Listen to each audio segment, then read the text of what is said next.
the second semifinal. And I know I just said that Alabama, Michigan, close, low scoring, fun. We'll see what happens there. Don't think we got to worry about that in Texas, Washington, the Sugar Bowl. Texas is a 4-point favorite in this game. The over-under, 64 points, according to the DraftKings Sportsbook.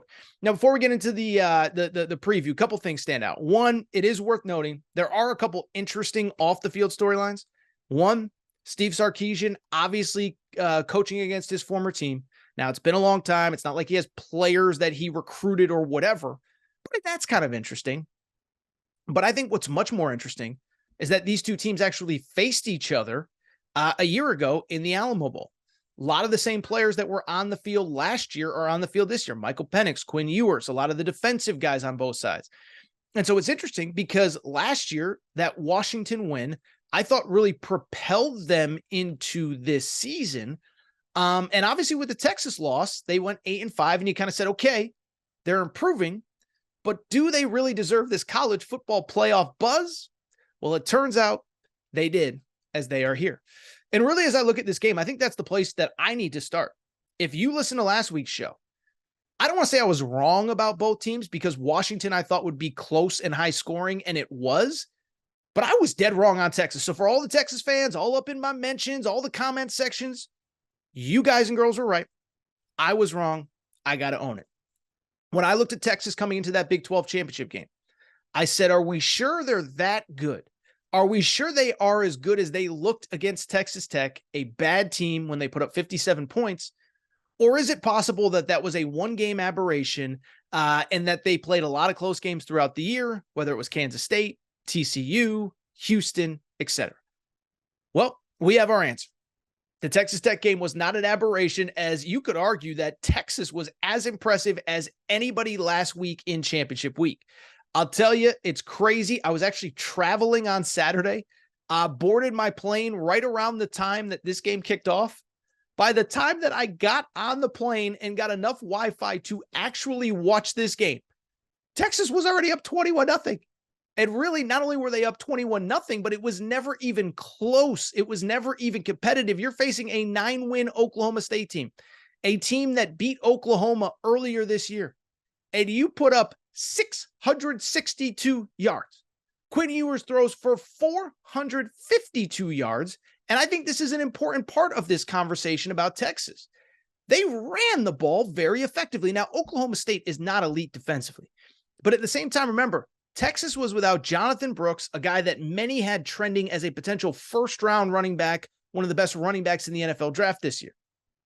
Texas still rushed for 198 yards on 5 yards per carry, 49 points. And let's be honest, if you watch this game, you know they took their foot off the gas very early in the second half and just cruised to victory. So I bring it up because I was wrong on Texas. And I'll say this.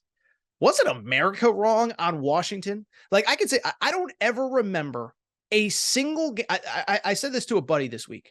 I said, I don't remember a single game that I can ever remember, a rematch, in which there was one team in college football that was undefeated, that had a head-to-head win over an opponent, and that had no major injuries, and was still a full double-digit underdog in that game.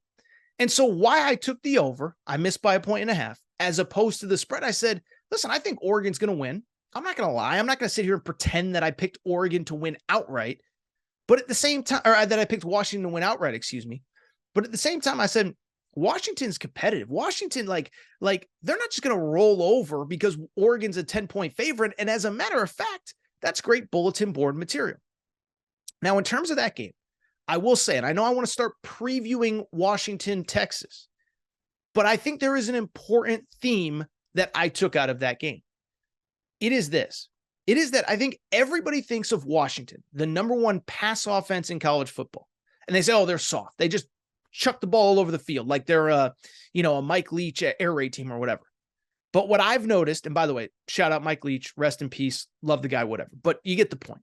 Lincoln Riley, maybe the better example. Well, they just, Washington just throws the ball all over the field. But what I would say about Washington that I think stands out to me is that every time that they face a physical team, a team that we think, oh, they're going to bully Washington in the trenches, Washington always has that answer for them when it comes time to getting physical. Beat Oregon earlier in the year. Beat Oregon last week in a game where they rushed for close to 200 yards against the Oregon Ducks. By the way, the Utah game a few weeks ago, I know Utah didn't finish strong. Utah got shut out in the second half and Washington pulled away because Washington punked them at the line of scrimmage.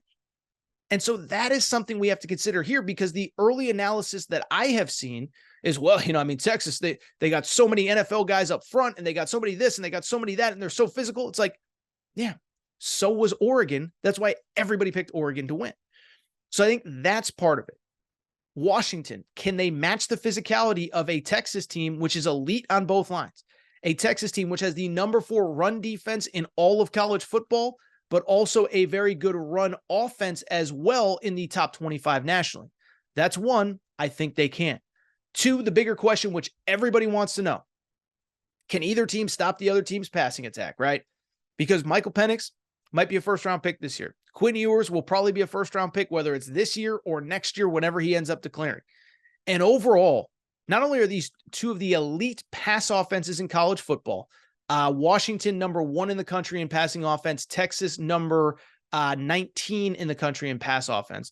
Not only do they have NFL wide receivers, NFL, whatever, but the other thing is that both are clicking on all cylinders, right?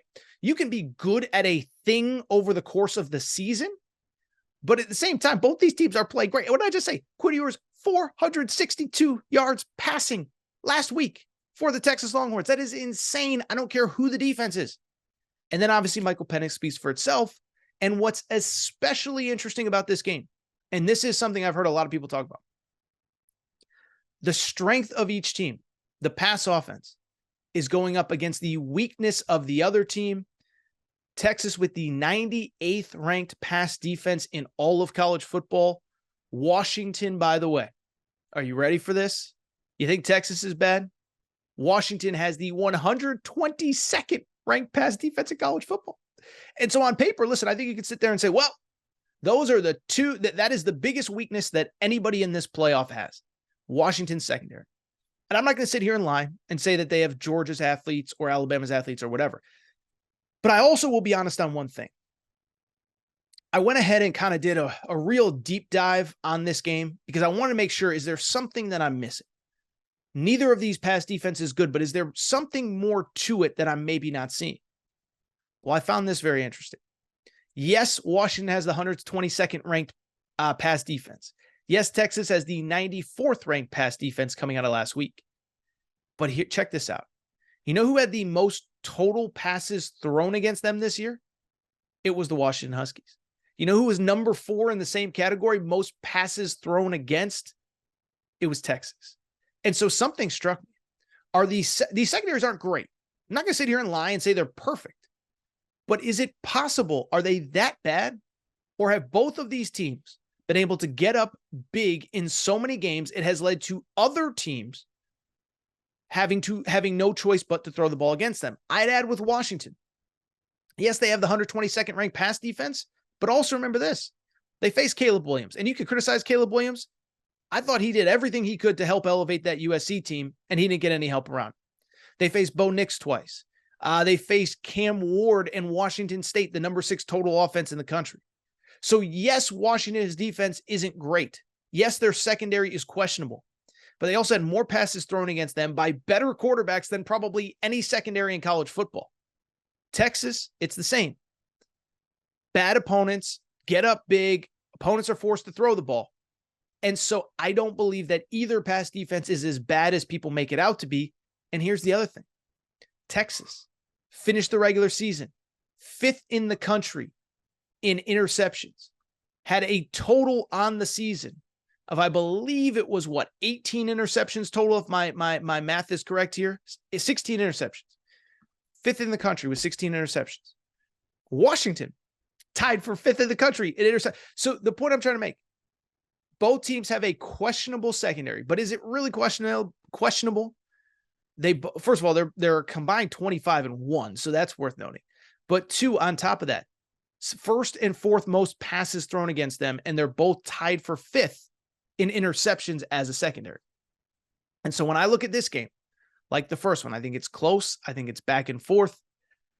If I had to make a pick right now, I lean Washington because I'll just be honest. Washington plus the points feels good to me because at the end of the day, I keep telling you, and I got to tell myself this. Listen, I'm the guy that picked Washington to lose to Oregon State. I'm the guy that picked Washington to lose to Oregon. I'm the guy that picked Washington to struggle against Utah. There was another game, I can't remember. I think I picked USC to beat Washington outright.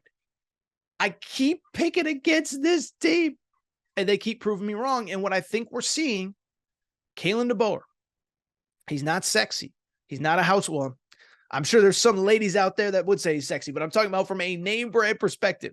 Not the sexiest name compared to Saban, compared to Harbaugh, compared to Sark, compared to Kirby, compared to Brian Kelly. All this guy does is win football games, people. 13-0 this year, 11-2 last year. I think they won their last 6. I think they're on like an 18-19 game win streak coming into this playoff.